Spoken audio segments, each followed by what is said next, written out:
Hi, I'm Shiv. And I'm Chitra. We are the co-hosts of this show, Software People Stories. We're happy to bring you stories of people associated with software as makers or consumers. In every episode, we talk to people on their own personal and professional journeys, Their interests and approach to work and life in a free flowing conversational format. We hope that you will be able to draw your inspiration from their experiences and insights. These podcasts are made possible by PM Power Consulting, who have helped individuals, teams, and organizations on their delivery excellence journeys.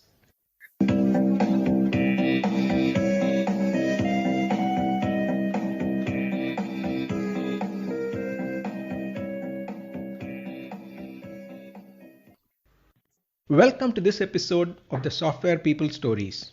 Today, I'm in conversation with my colleague and a published author, Paramu. We explore topics related to writing a book from the time of conception till you actually get it published, and also if and how some of that experience might be applicable to the creation of software. More specifically, Paramu talks about where ideas come from or where he gets his inspiration on topics to write about, and the specific triggers for his 2 published books so far, and a technical book that he is working on right now. On writing sequels, and if they are expected by the readers to be more of the same, and how book writing is also a team sport. The challenge of understanding reader or user expectations for the first or even the second book. About how ideas pivot in the course of creation of the manuscript over multiple versions before it takes final shape. And how to have hooks to keep the readers engaged throughout. He also talks about the next 2 books that he is working on and also says why he wants to continue writing technical books. We also get into a little bit of discussion on whether software development methodologies are also myths. And he gives us a sneak peek into the upcoming technical book on agile practices. The 5 principles related to agility in an organizational context. And he also shares exclusively for us a sampler fable of the hare and the rabbit race from the upcoming book. Listen on. Hi Paramu, welcome back to the Software People Stories podcast. Hi Shiv, how are you? Good. See, the last time when we met, we spoke about your experience working internationally, about handling different cultures, etc. This time, I thought we'll explore a different aspect, probably slightly non-IT related, but all the same, your passion of writing. Right. So you have already published 2 books, one which is technical and one which is in the fiction genre. When you look at the process of conception, elaboration, and actual creation of a book, and if possible, we'll try to draw some learnings that we can probably use in the software development aspects. Right. So, how do you get ideas to write about? Well, ideas come from all over space, as it were. There is a Vedic Ano Bhadra. Let noble thoughts come to us from all sides. So basically, ideas come from all sides, right? Therefore, in the current book I'm writing, the current technical book I'm writing, which is on organizational agility, right? The idea came to me while I was writing the previous technical book. I found that in PM Power, we had so many people doing so many things with Agile. I thought it would be good that if we could actually capture all these things into a book, which we could then present to the universe, as it were, right? So idea came for that from there. But if you look at my novel, the one that I published recently, the idea came about 20 years ago while reading a book called Orion, or Researches into the Antiquity of the Vedas by Bal Gangadhar Tilak. In that book, he has used a particular hymn from the Rig Veda to prove that the Vedas are quite antique, right? Or maybe written 6,000 years ago. So I thought I could use the same hymn, right?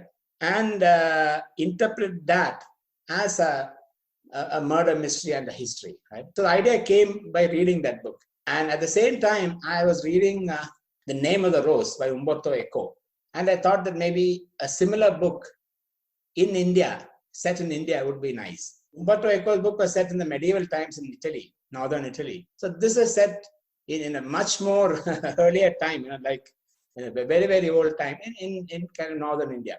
And I also was really interested in when I read books on the life of some English kings, Edward IV, for example, how he, as an 18-year-old young man, he captured power. He overthrew the existing king and then became king himself. So all those things brought in my mind some idea as to write a book about these things. So ideas for books come from anywhere, can come from anywhere. Yeah, this opens up two questions for me. When you have so many ideas bombarding you from all directions, maybe all the time, right? How do you prioritize or pick one? Obviously, when you picked one, others either had to wait or got eliminated. Right. So that is the first one. The second is the way you said that you got triggers from, say, multiple sources, and which you were trying to either transplant in time, if there's a word like that, or the location, and look at probably very different sources. One about our Vedas, and something about a murder mystery in the church, and third about history, etc.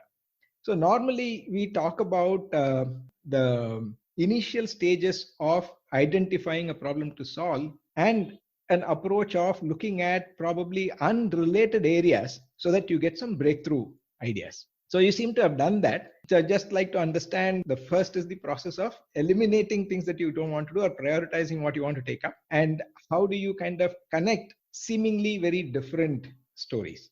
Okay. This prioritization is not difficult. Basically, in my mind, if you look at the technical books, the first one was on project health, right?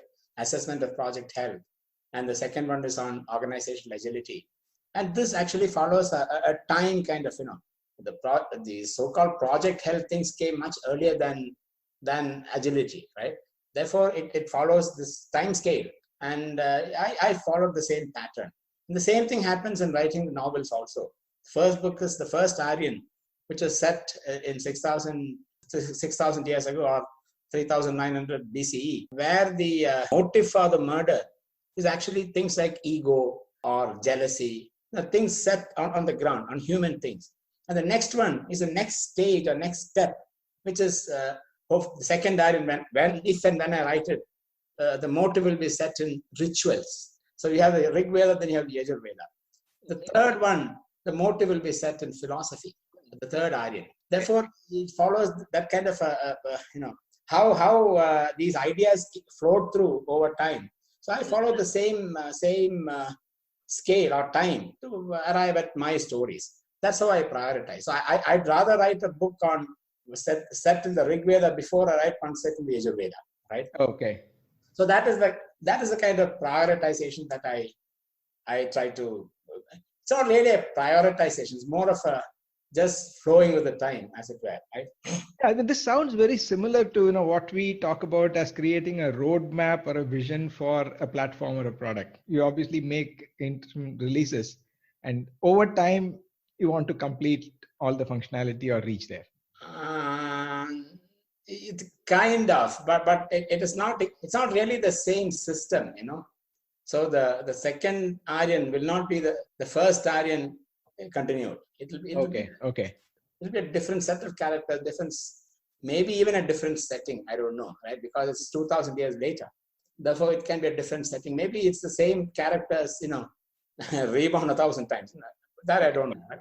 Okay. Now, I have another question, which I'll probably after you talk about how you kind of take these orthogonal ideas, so to say, to create something. These orthogonal ideas, the main thing is that, first of all, if you took my the novel, The First Aryan, right? I told you one inspiration came from reading Tilak, right? And there, if you look at that particular hymn, which is 1086 of the Rig Veda, right? You find that the first Rig itself of that sutta talks about a rebellion. It says how people do not consider Indra as a god. Now, Indra was the chief god then, so they don't consider Indra as a god. What it means is there is a rebellion there. So I said this means not only a religious rebellion, but also a secular rebellion, right?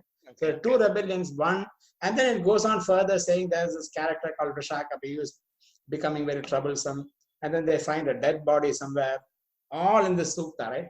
Okay. And so therefore I said, this can be interpreted as a murder mystery, right? Now, at the same time, having read The Name of the Rose, and there he uses the setting in a convent, in an abbey, a Benedictine abbey, really well to talk of murders happening. So that aspect, when you bring it into this, so there is the aspect of something dying in this particular hymn. But then that it is not really set in a detective context or a murder mystery context. So I brought in the murder mystery context from The Name of the Rose, something like that. So a historical or a semi-religious kind of aspect was brought in from there. And therefore, I had some number of murders happening. I also borrowed the idea of debates between Indra group and the Varuna group, because there are debates in The Name of the Rose. Lots of debates between different warring factions of Christianity. Mm-hmm. And the third aspect was, now if you look at the Rig Veda, historical context is very, very elusive. There aren't too many pieces of history. There's talk of Dasharajna, there's Dasharatna, or that's a 10 Kings War. But there is no real full history given there. So to bring in that historical aspects, I borrowed from the English history. So these are the three dimensions that I brought in. So these three were needed to make up that story. Interesting. So the other questions that I triggered, check on top, is one, you talked about the next two books and being set in slightly different context. Now, one thing that I've heard some authors say is that the moment people see your first work, they kind of start expecting more of the same, or you getting typed into somebody who writes about X, Y, and Z. Do you see that as a possible constraint when you work on your subsequent books? No, not really. I don't see that as a constraint. Basically, I want to write in a similar genre. So the second book can be of a kind of a quasi-historical, quasi-literate, quasi-Vedic kind of setting. But the characters will be totally different. You remember in the book launch recently, somebody asked a question: did you use the same values of this period or the values of that period? Human values. Right. Now, actually, I had never thought of that. But if you carefully look at it in the second book, the values of the people will be different from the values of the people in the first book. Okay. Because the whole setting is different. So people have reached more of a ritualistic stage in their lives than before. So I think the values may have changed a little bit, and maybe even the caste structure may have intensified a little bit more. So all those different changes are there. So, and I needn't even write a detective novel. It can be a regular story, you know. But the only problem is that then it'll be a retelling of what happens in the Vedas, right? Or I have to create some kind of a social story or a tearjerker or something. It's much easier to create detective fiction than a tearjerker for me. So I don't think I would want to be typecast as only that one genre, but a similar thing. Yes, maybe. Okay. So when you work on these kinds of projects, I'm talking about writing books, having been in software, even though all of us start as individual contributors, invariably we work with teams. We're part of teams, we lead teams, we work with other teams, etc. How was it to be a sole author? Actually, even though I am a sole author, finally the whole thing works through teamwork. If you look at the technical book I wrote, so many people from PM Power contributed. Or there was a product owner. Sivakumar is a product owner. Or if you look at this book, JV is this book on organizational agility. JV is a product owner. So I'm working in a team with JV to actually write the book.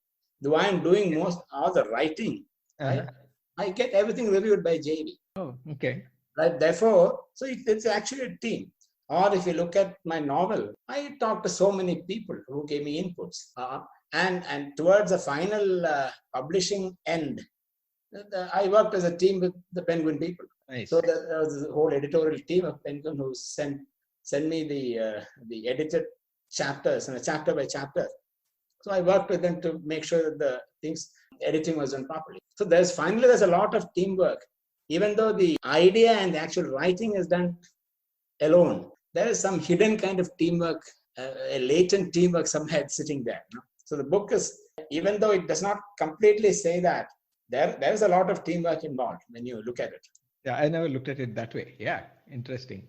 So the other question, again, going back to the problem identification or what you write about and all that, and you also talked about the follow-up books could be different genre as well. How do you anticipate or know or guess what your readers would like to read?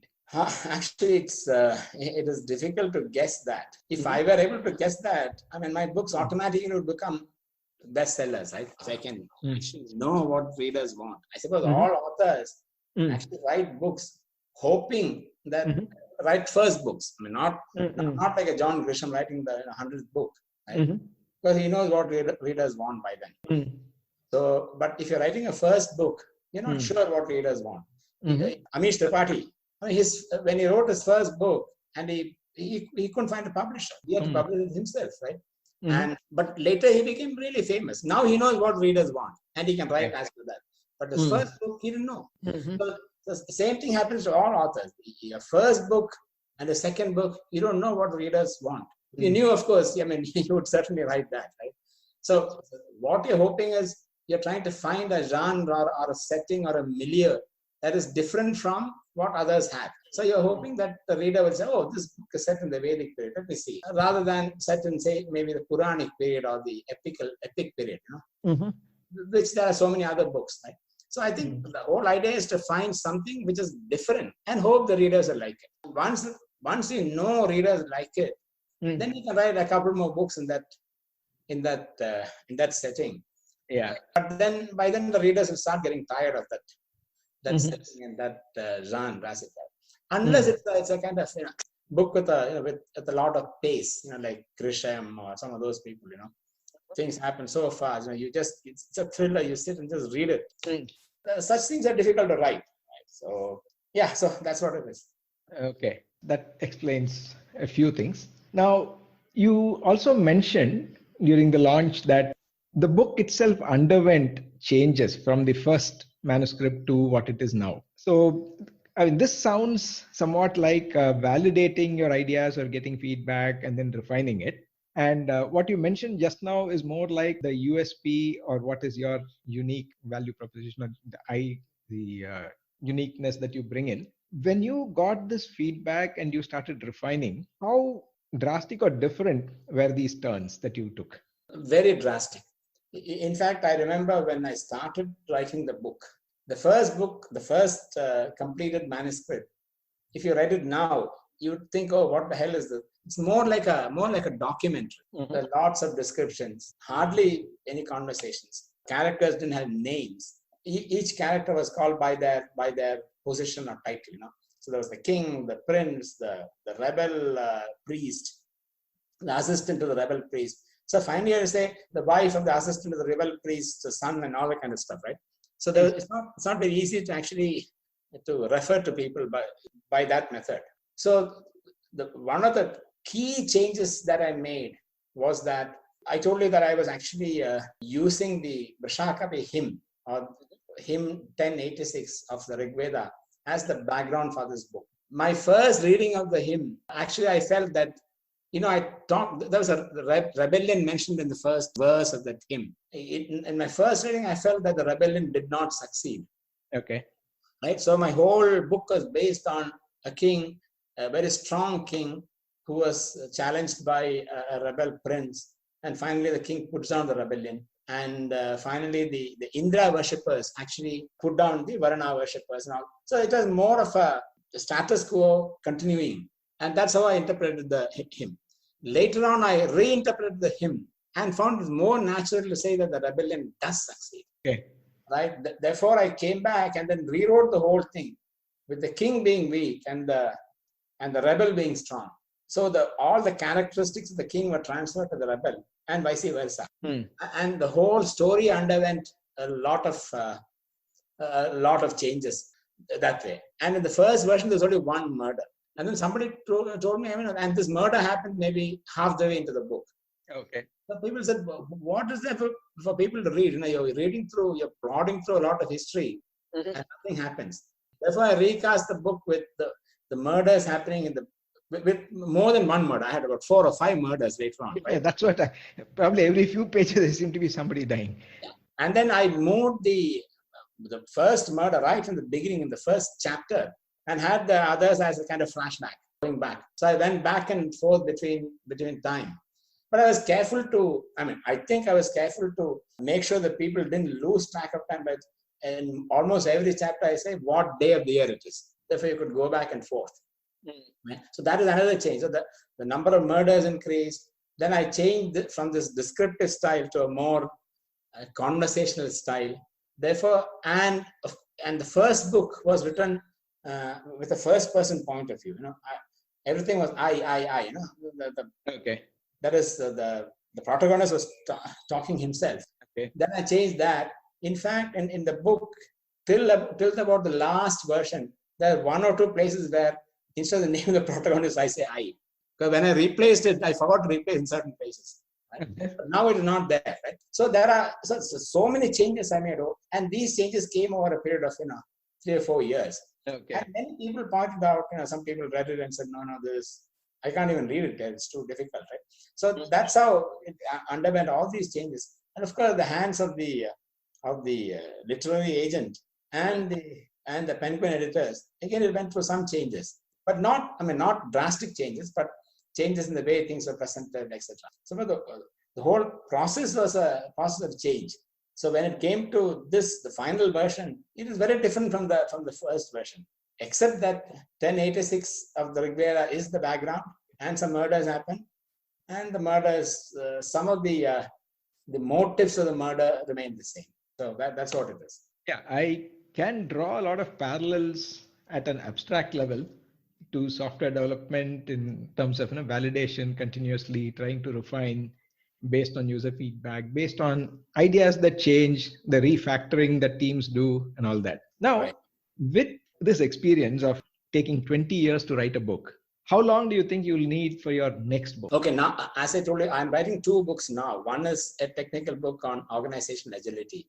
The other book is it's not a fiction, it's actually a book on the Sanskrit language. I want to write a book that makes it easy for people to understand not understand to read and write Sanskrit, but to know what Sanskrit is. Where did Sanskrit evolve from? What are the connections between Sanskrit and Latin and Greek or other languages? What's the kind of literature available in Sanskrit in India? The kind of continuous Sanskrit usage in India right from 6,000 years ago right till now. So that kind of thing, bring out those things about Sanskrit, our mother tongue, as it were. So those are 2 books that I'm looking at right now. Once the technical book is over, which I hope to finish by the end of the year, I want to start on the second Aryan. By the way, is it the second Aryan or the first Aryan too? It's the second. Yeah, the second Aryan, I suppose, because the Aryans have changed. Uh-huh. Right, the Aryans have changed. The whole. Remember that during the Vedic period, our chief gods were Indra and Varuna and all. Now it's Vishnu and Shiva.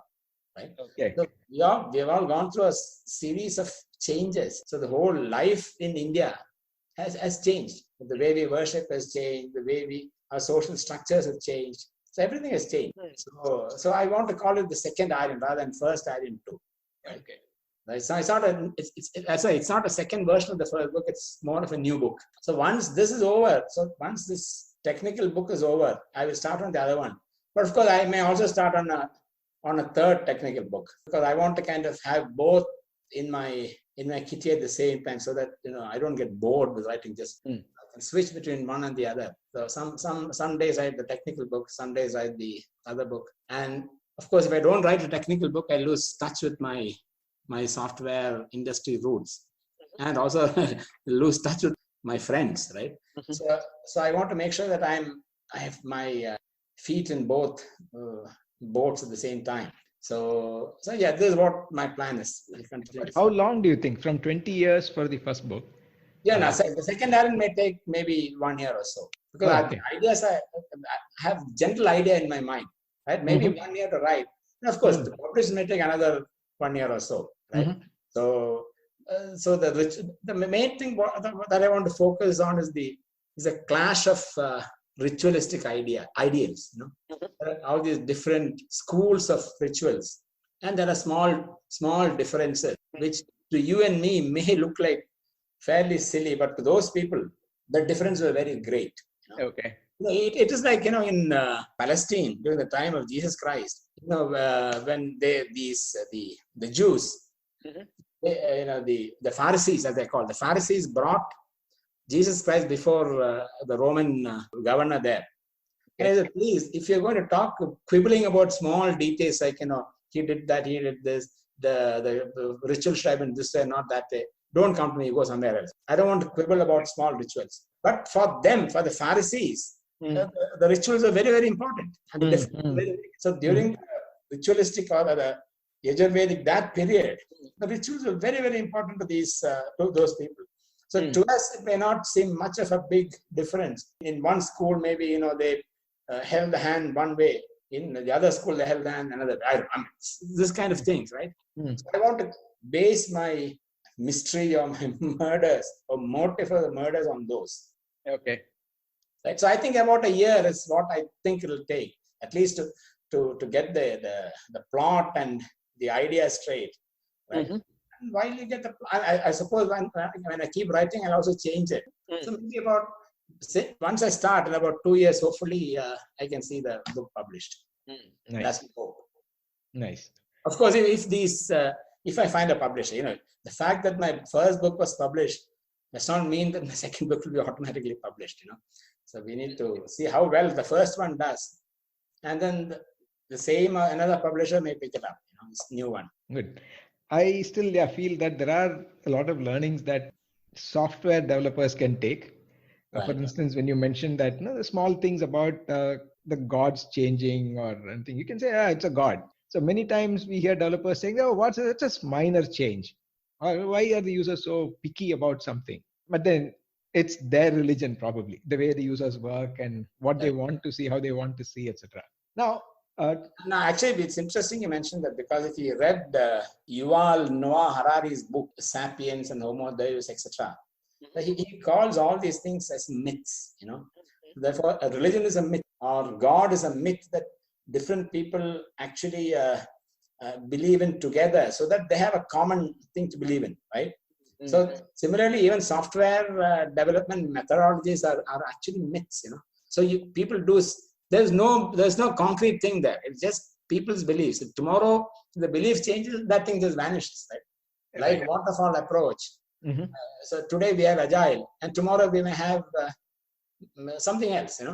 So the whole the myths about these things will change, just like gods are changing, right? So and the power of a god comes from the power of his followers. Similarly, so that's why from Indra we now have Vishnu or Shiva as the main gods. Similarly, just like the waterfall approach became agile, because the kind of followers that agile is more powerful than the followers of waterfall now. So that's how the whole thing kind of comes together, and it's very similar. You're right. So that's a good segue to my last question for this conversation. I know that you are working on a very interesting concept to present agile in your technical book. Right. Even though you said you're looking at completing it by the end of the year, can you give a sneak preview in terms of what is unique or what is a different perspective that you're taking in the book for our listeners? Yes, the presentation is done in terms of fables for each. Actually, we look at the book on organizational agility. It's based on 5 agile transformation principles that PM Power has expounded. There are 5 principles, including customer focus and self-organization over managed organizations. So all these kind of different 5 values. In each value, there are different chapters. And in each chapter, I try to find out how a particular fictitious organization that is actually going through the transformation, how when they go through, what are the kind of amber lights that they're seeing. There is a coach who says, "Oh, you did it this way. That is wrong. That there's a little bit of a problem." So that Anybody who reads this book can say, I will not do it that way. So all these amber lights.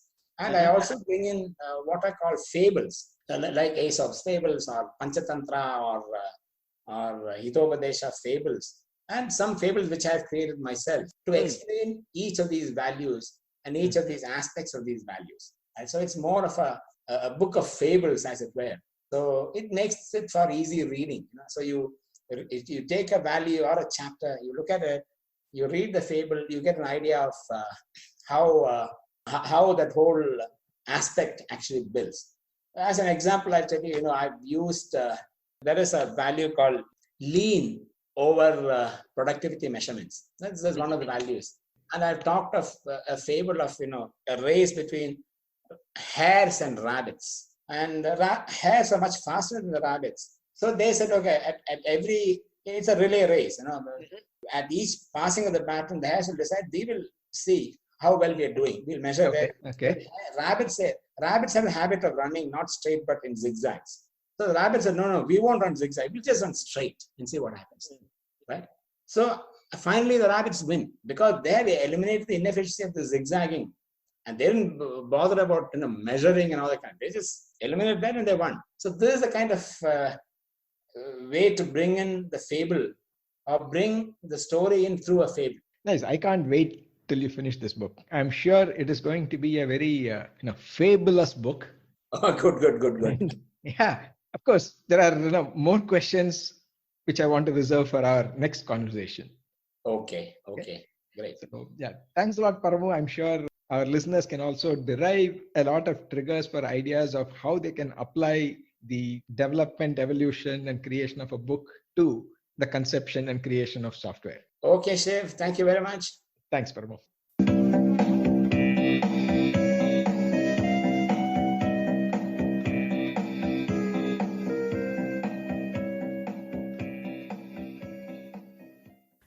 If you like the show and would like to share your experiences with the community or know someone else who might want to do that, please get in touch with us at podcast@pm-powerconsulting.com.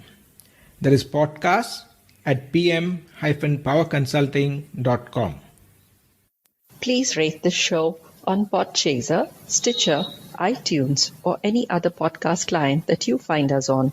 Please also share our episodes with your friends and others in your network. If you or anyone you know would like to be featured on our show, do write to us at this email address: podcast@pm-powerconsulting.com.